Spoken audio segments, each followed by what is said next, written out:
Good evening and welcome. I am Amarachi Ubani. Tonight, female suicide bomber attacks a vegetable market in Borno, 6 people killed. Nigeria assumes presidency of the United Nations Security Council by midnight today. President Muhammadu Buhari grants audience to UN envoy Mohammed Ibn Chambers, reaffirms belief in the multinational joint task force. And chances are high that debris found at the Indian Ocean may be that of the missing Malaysian flight MH370. And on business news tonight, President Buhari appoints Mohammed Kari as the Commissioner for Insurance and CEO of NICOM. And on sports news, son of former Minister of Works emerges king of the tracks at the All Nigeria Athletics Championship in Warri, Delta State.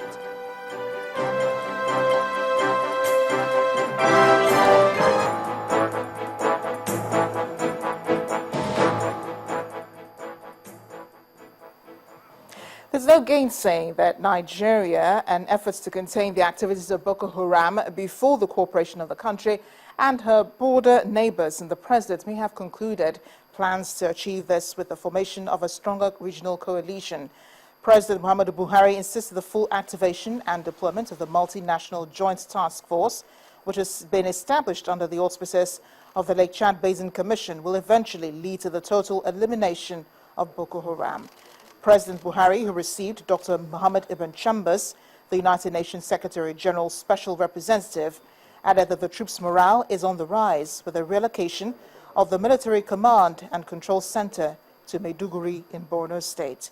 The president also asked the United Nations to assist other African countries in the acquisition and the use of innovative technology to ensure more credible elections. This is against the background of upcoming polls in Côte d'Ivoire, Guinea, and in Guinea-Bissau, Burkina Faso, beg your pardon.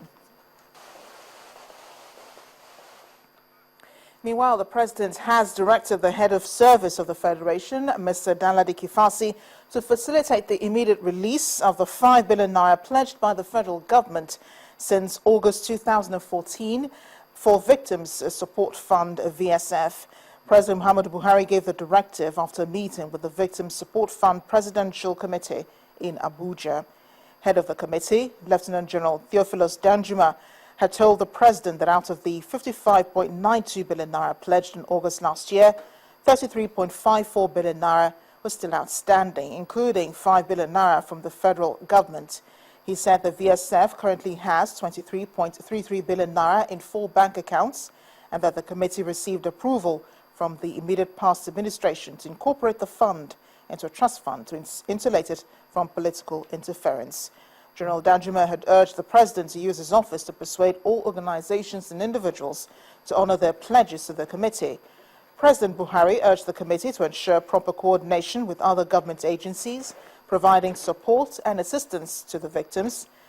The president also assured General Danjuma and members of the VSF committee that his administration is taking proactive steps to defeat terrorism in the country. He said that despite the challenge of acquiring much-needed strategic equipment and weapons, the Nigerian military has recently gained much ground in its efforts to defeat and degrade Boko Haram. Meanwhile, the multinational joint task force appears ready to take on the terrorist group Boko Haram, and that's because the newly appointed commander of the MNJTF is assuring people living along the Lake Chad Basin that the terrorist activities will be contained. Speaking in Abuja during the handover of his predecessor, Major General Ilyasu Abba said formation of the task force is the best thing to happen to the region. As an infantry officer, like the Chief of Army Staff has already said, I'm equal to the task. It's a terrain that I just went on sabbatical leave in the Military Secretary's office.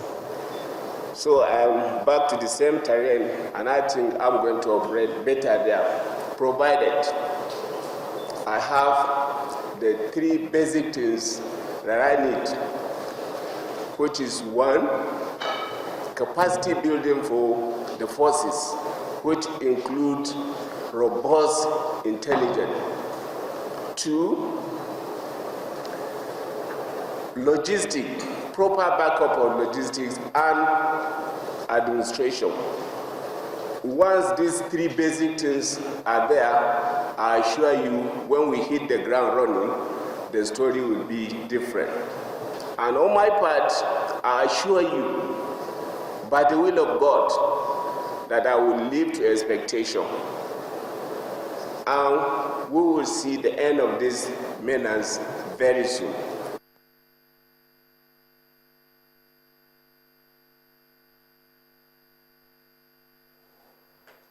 A suicide bomber today detonated an improvised explosive device at a vegetable market around Gamboro area in Borno State, leaving 6 people dead. There are reports that up to 8 people may have been killed in the attack. The incident occurred after a female suicide bomber detonated some explosives on her body at the crowded market at about 6 in the morning today. Petty traders usually make wholesale purchases from local farmers at the market earlier in the day. The suicide bomber reportedly pretended to be a trader herself, but set off the device, killing herself and many others near the entrance of the market, where operators of the commercial tricycles were parked and were waiting for passengers.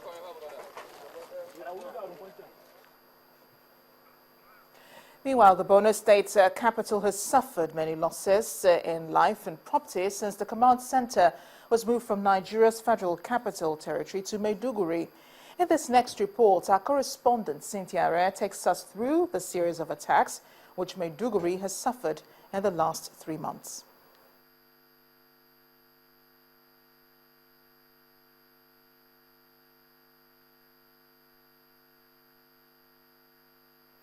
We'll have that report in a minute, but for in-depth analysis of today's blast and the impact of the new multinational force, which will be warring against Boko Haram, I've been joined on the news at 10 now by a retired Army officer, Colonel Nojim Shobo. Thank you for joining us on the news at 10. Thank you very much. It's my pleasure meeting you. Well, pleasure meeting you also. You've heard about the recent attacks that have happened in Nigeria, especially in Borno State, which has been a hotbed, for these attacks. Our worry is that the same pattern for most of the attacks recently have been by suicide bombings, and it's female suicide bombers. Does that worry you too? No, I'm not really bothered because by expectation, these are things we are expected to be seen because these are the dying days of Boko Haram. And conventionally, when you dislodge insurgents from their major base, of course, they go into town and start looking for softer targets. And some of these female suicide bombers you are looking at, they are underage children, they have been indoctrinated. So therefore, they have planted they have used what we call a technology of what we call RFID. That is a radio frequency identification technology, which has planted an explosive devices in their body. Such devices could be planted in the breast, it could be between the shoulders, it could be on the fingernails, it could equally be any part of the body. And is divided into 2 aspects. It has the transponder and the detector. The transponder is the one that is in the body of the suicide bomber. It stays in the body of the suicide bomber for as long as 10 years.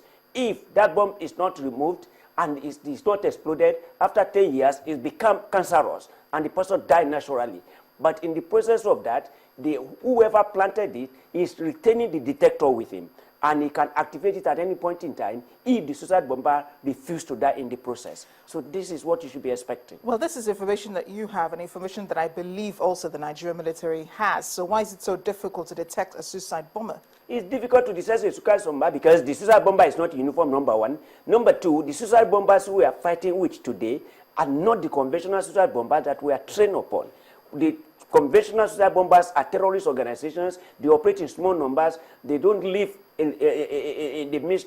They don't attack military formations. They don't go into police barracks. They don't accept combat. They are mobile. They strike and disappear. They look for softer targets. And the ones we have today, you see them parading themselves, attacking military barracks, attacking police formations. So what should then be the approach to either identifying or curbing the activities of these suicide bombers? The approach should be simple.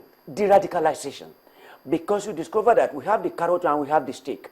The stick are the soldiers the foot soldiers who are moving on the ground to drastically reduce the impact of the insurgency.